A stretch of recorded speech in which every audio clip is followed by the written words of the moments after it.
8 لاکھ مسلمانوں کی لڑکیاں مرتد ہو کر ہندوؤں کے ساتھ جا چکی ہیں۔ RSS نے ایک بہت بڑی ٹیم تیار کی ہے جو اپنے ہندو نوجوانوں کو 3 یا 6 مہینے کی ٹریننگ دیتے ہیں، اردو زبان بہترین لکھنوی زبان سکھاتے ہیں، تشریف رکھیے، کیسے مزاج ہیں، کیا حال ہے، خیریت ہے، آپ کی دعائیں ہیں، یہ الفاظ سکھاتے ہیں، اور الحمدللہ، انشاءاللہ، ماشاءاللہ، انا للہ، یہ سب سکھاتے ہیں، اور اپنے نوجوان لڑکوں کو یہ سکھا کر کہتے ہیں اب تو مسلم لڑکیوں کو پھنساؤ، اور یہ بھی کہتے ہیں کہ ایک لڑکا اگر کسی مسلم لڑکی کو اس نے مرتد کر لیا تو 2.5 لاکھ کا چیک تو اسی وقت ملے گا، ذاتی مکان اس کے نام کا ہم دیں گے، اور جاب دیں گے، 3 چیزیں دیں گے۔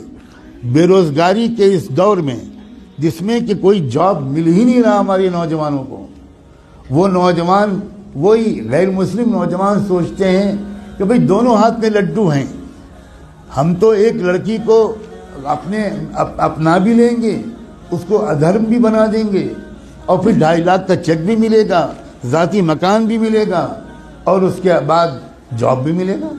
کتنا سستا سودا ہے۔ کسی ہندو لڑکی کے ساتھ اگر شادی کرنا ہو تو مصیبت ہے، وہ تلک اور وہ جہیز اور وہ رسمیں اور وہ مسائل، اتنی مصیبت ہے۔ یہاں تو ہم کو مفت میں لڑکی مل رہی ہے، بلکہ لڑکی کے بدلے پتہ نہیں کیا کیا مل رہا ہے۔ اس مہم پر لگ گئے ہیں کروڑوں نوجوان، لیکن ہم سو رہے ہیں۔ اللہ جانے کون سا کوڑا ہمیں چاہیے اللہ کا، کون سا درہ چاہیے، کون سا تماچا چاہیے، کون سا عذاب چاہیے ہمارے جاگنے کے لیے۔ میں نے آیت پڑھی تھی، یہ جو اس وقت کا مسئلہ گناہوں کا نہیں ہے، اس وقت کا اصل مسئلہ ارتداد کا ہے۔ ہمارا ایمان چھیننے کے لیے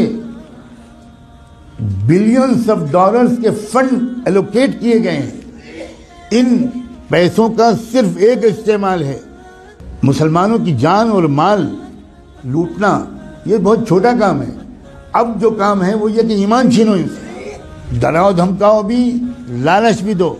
ڈرانا دھمکانا بھی اپنے پچھلے 1 ہفتے میں خوب سن لیا، اور لالچ دینے کی بات اگر نہ سنا ہو اور کانوں میں روئی ٹھوسی ہوئی ہو تو آج تو میں کم سے کم آپ کو بتا رہا ہوں، اب تو جاگ جاؤ۔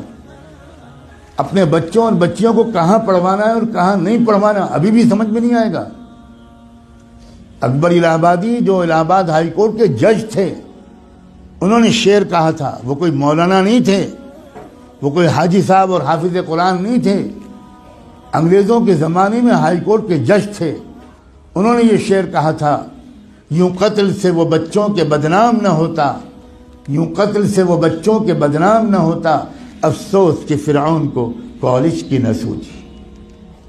خالی وہ کالج بھیج دیتا، بس ختم، وہ تو قتل ہو ہی جاتے۔ اپنے ادارے قائم کرنا، اپنے اداروں میں اپنے بچوں اور بچیوں کو پڑھوانا اسلامی تہذیب کے ساتھ۔ میں بالکل نہیں کہتا کہ اپنا پڑھوائیں، لیکن میں یہ ضرور کہتا ہوں کہ اس طرح پڑھوانا کہ ان کی عزت بھی لوٹے، ان کا ایمان بھی چھینے، اس طرح پڑھوانے سے بڑھ کر کوئی پاگل پن دنیا میں نہیں۔ اس سے بہتر یہ ہے کہ میری بیٹی بالکل ان پڑھ رہے، جس کو لگتا ہو کہ یہ غلط جملہ ہے بھگتے گا انشاءاللہ۔ خدا جانے کب ہوش آئے گا، خدا جانے کب تک ہم جمعے کی نماز پڑھ کر اپنے کو اللہ کا ولی سمجھتے رہیں گے۔ ہم میں سے اکثر لوگ اپنی لڑکیوں کو کالجز میں، یونیورسٹیز میں، اسکولز میں بھیجتے ہیں، اور بالکل خبر نہیں لیتے کہ ہماری لڑکی وہاں سے سائنس پڑھ رہی ہے یا وہاں فحاشی پڑھ رہی ہے، ہماری لڑکی وہاں سے میتھمیٹک اور فزکس پڑھ رہی ہے یا وہاں سے کفر سیکھ رہی ہے، بالکل بے خبر ہے۔ جب کوئی کہتا ہے کہ بھائی اپنی لڑکیوں کو پردہ کراؤ، باحیا بناؤ، بے پردہ مت رکھو، یہ مولانا لوگ پتہ نہیں کیا پرانے زمانے کی باتیں کرتے ہیں۔ کیا پرانے زمانے کی باتیں؟ زمانہ بدل گیا، زمانہ بدل گیا، رسول اللہ بدل گئے، اللہ بدل گیا، قرآن بدل گیا، اسلام بدل گیا۔ کیا بدل گیا؟ یہ کہیے کہ ہم بدل گئے، زمانے کو مت کہیے کہ زمانہ بدل گیا۔ جھوٹ ہے کہ یہ زمانہ بدل گیا، کہیے کہ ہم بدل گئے۔ ہم منافق ہو گئے. ہم نے ایمان کو، جنت کو معمولی چیز سمجھا ہے. ہم نے جہنم کو معمولی چیز سمجھا ہے. ہزاروں لاکھوں لڑکیاں، جو لڑکیاں گھر سے برقع پہن کے نکلتی ہیں، کبھی آپ فالو کیجئے اپنی بیٹی کو. جو لڑکی برقع پہن کے نکلتی ہے، اس کو، باپ کو کہہ رہا ہوں میں، اس کے بھائی سے کہہ رہا ہوں، کبھی دیکھیے کہ کیا وہ برقع گھر سے باہر کتنی دور تک رہتا ہے، اور اس کے بعد وہ برقع لپٹ کر پرس میں جاتا ہے، اور اس کے بعد کیا ہوتا ہے. کتنی بے خبر ہے امت مسلمہ. میں چند دنوں پہلے شاید جب حاضر ہوا تھا یہاں تو یہ بات کہہ چکا تھا. میں پھر دہراتا ہوں، اور ہو سکتا ہے کہ میں نے نہ کہا ہو، کیونکہ میں ہزاروں جگہ یہ باتیں کہہ رہا ہوں. اتراکھنڈ سے میرے پاس میسج آیا کہ خود ایک وہ لڑکی جو خود حافظ قرآن تھی وہ مرتد ہو گئی. کچھ خبر نہیں.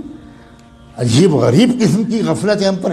خدا جانے کون سا نشہ پہ آیا. ابھی 2 روپے کھو جائیں تو نیند اڑ جاتی ہے. ابھی کوئی سودا مہنگا مل جائے 5 روپے تو حالت خراب ہو جاتی ہے، کھانا نہیں کھایا جاتا. اور ایمان چھن رہا ہے، ڈاکے پڑ رہے ہیں ایمان پر. کیا منہ دکھائیں گے محمد رسول اللہ کو قیامت میں؟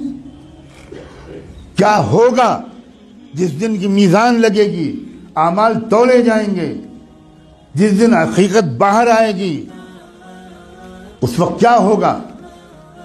پکڑو اس کو، جکڑ لو اس کو، زنجیروں میں جکڑ کر جہنم میں پھینک دو اس کو. اپنے اوپر ظلم کرنے والوں کو اللہ تعالیٰ کبھی ہدایت نہیں دیتا. اللہ تعالیٰ ہمیں ہوش کے ناخن لینے کی توفیق دے. اس ارتداد کا راستہ ہمارے اسکولوں اور کالجوں، یونیورسٹیوں سے کھلا ہے. یا آپ کو چاہے جتنی بری لگے بات، میں وہ مولوی نہیں ہوں جو اپنے گاؤں سے نہیں نکلا. میں نے آکسفورڈ میں تقریریں کی، کیمبرج میں تقریریں کی. میں نے اسٹینفورڈ یونیورسٹی جو امریکہ کا سب سے بڑا یونیورسٹی ہے، اس میں 7 لیکچرز میرے ہوئے. میں نے اقوام متحدہ میں خطاب کیا ہے. میں اس طرح کا مولوی نہیں ہوں جس طرح کا آپ سمجھتے ہیں. اور میں قسم کھا کے کہتا ہوں، اگر آپ نے اپنے بچیوں کی اور بچوں کی تعلیم اور تربیت صحیح اداروں میں نہ کی، اور ان کے ایمان کی فکر نہ کی، اور ان کی نگرانی نہ کی، تو آپ کے گھروں میں خدا جانے کیا کیا ہونے والا ہے.